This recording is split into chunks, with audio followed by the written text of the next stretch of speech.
आज की वीडियो हमारी अग्नि पुराण का अध्याय 20 है, जिसमें कि सर्ग का वर्णन किया गया है। अग्निदेव कहते हैं, मुने, प्रकृति से पहले महातत्व की सृष्टि हुई, इसे ब्रह्म सर्ग समझना चाहिए। दूसरी तन्मात्राओं की सृष्टि हुई, इसे भूत सर्ग कहा गया है। तीसरी वैकारिक सृष्टि है, इसे ऐन्द्रिय का सर्ग कहते हैं। इस प्रकार यह बुद्धिपूर्वक प्रकट हुआ प्राकृत सर्ग 3 प्रकार का है। चौथे प्रकार की सृष्टि को मुख्य सर्ग कहते हैं। मुख्य नाम है स्थावरों, वृक्ष, पर्वत आदि का, जो तिर्यक श्रोता कहा गया है, अर्थात जिससे पशु पक्षियों की उत्पत्ति हुई है। वह तैर्यग्योन्य सर्ग 5वां है। ऊर्ध्व श्रोताओं की सृष्टि को देव सर्ग कहते हैं, यह 6ठा सर्ग है। इसके पश्चात अर्वाक श्रोताओं की सृष्टि हुई, यही 7वां मानव सर्ग है।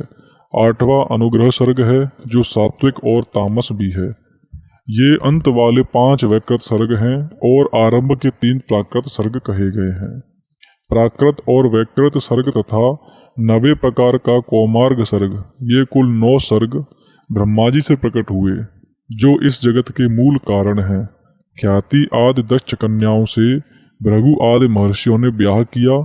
कुछ लोग नित्य, नैमित्तिक और प्राकृत इस भेद से 3 प्रकार की सृष्टि मानते हैं, जो प्रतिदिन होने वाले अवान्तर प्रलय से प्रतिदिन जन्म लेते रहते हैं। वह नित्य सर्ग कहा गया है।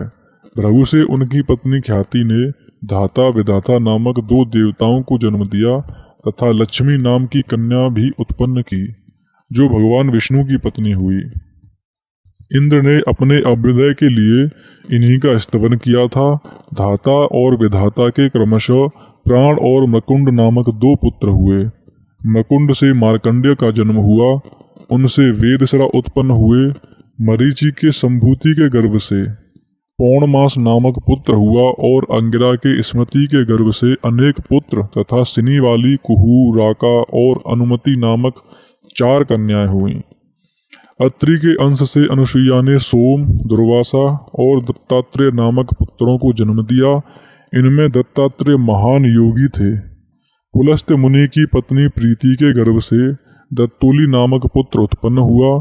पुलह से क्षमा के गर्भ से सहिष्णु एवं सर्वपादक का जन्म हुआ। क्रतु के सन्नति से बालखिल्य नामक 60,000 पुत्र उत्पन्न हुए, जो अंगूठे के पोरुओं के बराबर और महान तेजस्वी थे।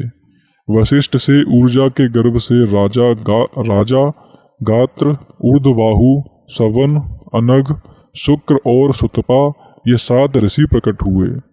स्वाहा एवं अग्नि से पावक, पवमान और शुचि नामक पुत्र हुए।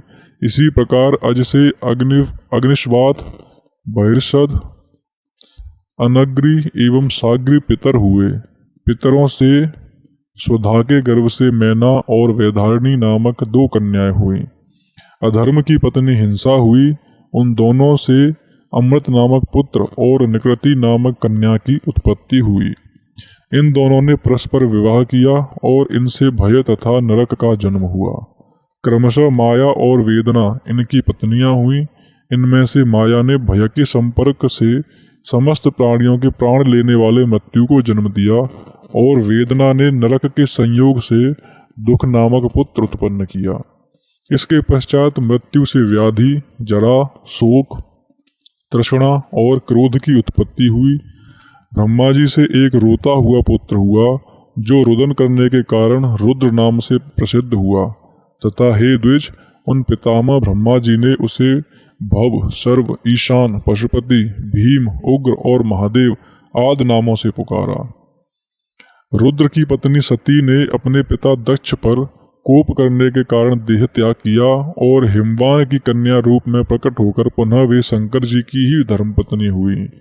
किसी समय नारद जी ने ऋषियों के प्रति विष्णु आदि देवताओं की पूजा का विधान बतलाया था।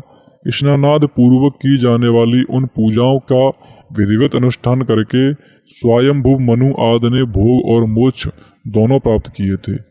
इस प्रकार आदि आग्नेय महापुराण में जगत सृष्टि का वर्णन नामक 20वां अध्याय पूरा हुआ। हरे कृष्ण कृष्ण कृष्ण हरे हरे, हरे राम राम राम हरे हरे। हमारी इस वीडियो को ज़्यादा से ज़्यादा शेयर करें और इस चैनल को सब्सक्राइब कर लें। सत्य सनातन धर्म को जानने में अपना समय व्यतीत करें।